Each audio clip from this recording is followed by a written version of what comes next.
kampus mengelola tambang. Terjadi pro dan kontra. Sebelumnya, organisasi keislaman NU dan Muhammadiyah welcome terhadap pengelolaan tambang, meskipun di dalamnya terjadi dinamika. Bagaimana menurut kalian? Ketika ada wacana kampus mengelola tambang, apakah akan menghadirkan kebaikan untuk kampus atau membahayakan? Menurut analisis saya,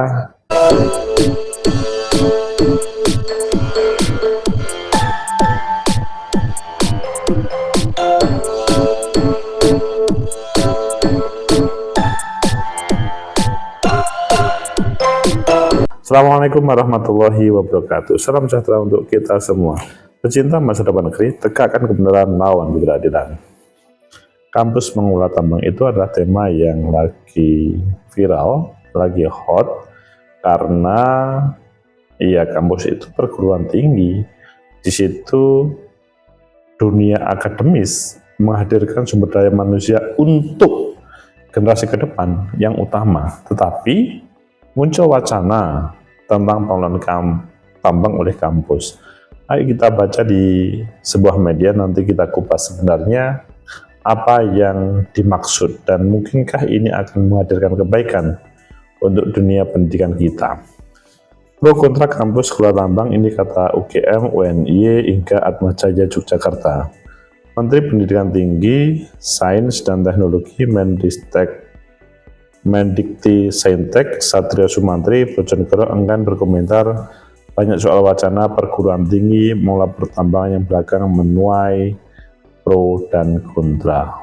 Beliau, Pak Menteri, sudah menjaga supaya tidak berkomentar.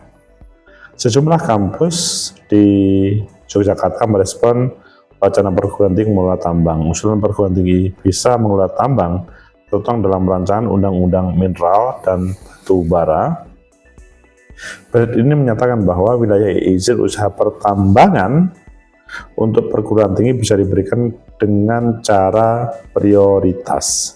Dengan ketentuan itu, ada 3 hal yang menjadi pertimbangan pemberian izin tambang untuk perguruan tinggi, diantaranya dengan mempertimbangkan luas wilayah izin usaha pertambangan, WIUP, mineral logam, mempertimbangkan akreditasi perguruan tinggi, dan mempertimbangkan peningkatan akses dan layanan pendidikan bagi masyarakat. Jadi ada berbagai persyaratan. Dalam ketentuan itu ada 3 hal yang menjadi pertimbangan pemberian izin tambang untuk perguruan tinggi, diantaranya dengan mempertimbangkan luas wilayah izin usaha pertambangan sampai kemudian akses pelayanan. Rektor UNY Sunaryanto menerima usulan itu. UNY, kata dia, mengaku siap menjalankan kebijakan konsensi tambang sekalipun kampusnya tidak memiliki program studi mengenai pertambangan. Kemudian karena belum ada pembahasan soal itu, kata Andi, UGM belum memiliki sikap resmi akan menolak atau menerima kebijakan itu. Prinsip kami harus melihat dulu regulasinya seperti apa, baru kemudian kami memberikan sikap. Itu UGM. Adapun pimpinan kampus swasta di Jakarta juga telah bersuara soal itu. Rektor Universitas Atmajaya Yogyakarta, Josri Nurhantanto, misalnya menuturkan, rencana kampus mengelola tambang itu membingungkan, terutama dari sisi teknis pelaksanaannya. Karena belum ada pembahasan soal itu, kata Andi, UGM belum memiliki sikap resmi akan menolak atau menerima kebijakan itu. Prinsip kami harus melihat dahulu regulasinya akan seperti apa, baru kemudian kami memberikan sikap. Adapun pimpinan kampus swasta di Yogyakarta, ini sama nanti. Indonesia itu ada sekitar 100 perguruan tinggi negeri dan 4.000 lebih perguruan tinggi swasta. Yang akan diberikan kewenangan itu siapa? Penunjukannya seperti apa? Ini pertanyaan-pertanyaan yang muncul. Sri justru khawatir ketika perguruan tinggi ikut mengelola tambang, maka kampus akan lepas dari esensinya sebagai lembaga pendidikan. Ketika perguruan tinggi terlibat pengelolaan sumber daya alam, mengambil tambang itu adalah manfaatnya akan sampai ke rakyat. Menteri Pendidikan Tinggi Sains dan Teknologi Prof. Satrio Sumantri Bojonegoro ogah komentar soal wacana perguruan tinggi mengelola tambang. Menurut dia, usulan hingga saat ini belum spesifik dibahas, belum. Prof. Satrio juga enggan merespon adanya kritik yang muncul terkait rencana tersebut. Seperti salah satunya yang dilontarkan Dekan Fakultas Teknik Pertambangan dan Permiakan ITB, Ridho Krisnawatimena, itu menyoroti berbagai aspek seperti soal akreditasi perguruan tinggi yang akan menerima koneksi tambang tersebut. Cinta masa depan negeri, tegakkan peran melawan ketidakadilan. Jadi memang melihat wacana kampus mengelola tambang pro dan kontra, meskipun memang belum ada sebuah kepastian. Bagaimana menurut kalian? Apakah kalian terhadap kelompok yang setuju terhadap kampus mengelola tambang seperti UNY atau seperti UGM yang wait and see? Bahasanya, emangnya kita dilibatkan atau diberi kewenangan? Atau siapa saja dahulu, siapa yang bisa mengelola tersebut? Itu pilihan yang kedua. Kalau pilihan yang ketiga, bahasanya Atmajaya menolak karena tidak sesuai dengan esensi. Bagaimana menurut kalian? Kalian memilih yang salah satu atau ketiga-tiganya? Menurut analisis saya, pertama, bahwa ada kejelasan terkait dengan yang dimaksud mengelola tambang. Memang ada wacana, tetapi kalau ada sebuah penolakan sebelum real, maka ini masalah. Karena ya belum ada sebuah kepastian, tapi sudah ada penolakan. Bahwa ada wacana, iya. Tetapi wacana tersebut sampai hari ini ditunggu-tunggu terkait dengan bagaimana proses pelaksanaannya, sehingga nanti tidak terjadi semacam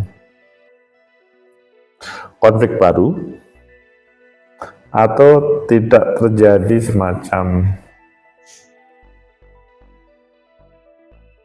perasaan diskriminasi. Sehingga kalau menurut saya, ketika mendengar tambang, meski di sana ada pro dan kontra, maka ya menarik mengikuti yang disampaikan oleh UGM. Sebenarnya, apakah kampus dilibatkan sepenuhnya atau bagaimana teknisnya? Meskipun sebetulnya ada kementerian yang sudah menanganinya. Memang di analisa pertama ini memang antara kehati-hatian dan antara mengikuti aturan itu perlu ditindaklanjuti supaya tidak terputus sebuah informasi. Kemudian yang kedua, ikut yang mana? Apakah ikut yang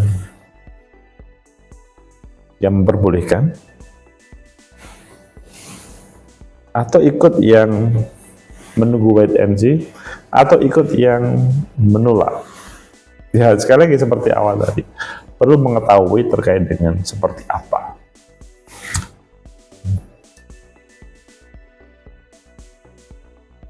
Kalau apa yang dilihat nanti itu berbeda, sangat mungkin terjadi perubahan sebuah keputusan.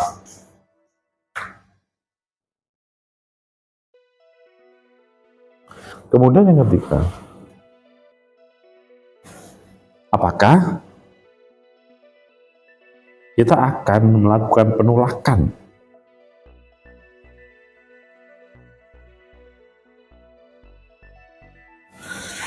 untuk pengelolaan tambang? Kalau ini harus super hati-hati supaya tidak menyalahi regulasi yang ada bahwa PT NBH itu mempunyai kelebihan dibanding dengan PT lainnya yang satker ataupun lainnya. Dengan PT NBH, ya dia memang mempunyai kewajiban untuk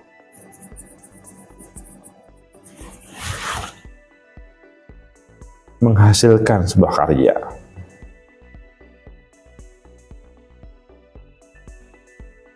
Tergantung pada kita pro pengelolaan tambang atau wait and see ataupun menolak. Ya, masing-masing kampus mempunyai keberanian dan mempunyai independensi, tetapi semuanya tidak boleh bertentangan dengan pedoman yang dihadirkan oleh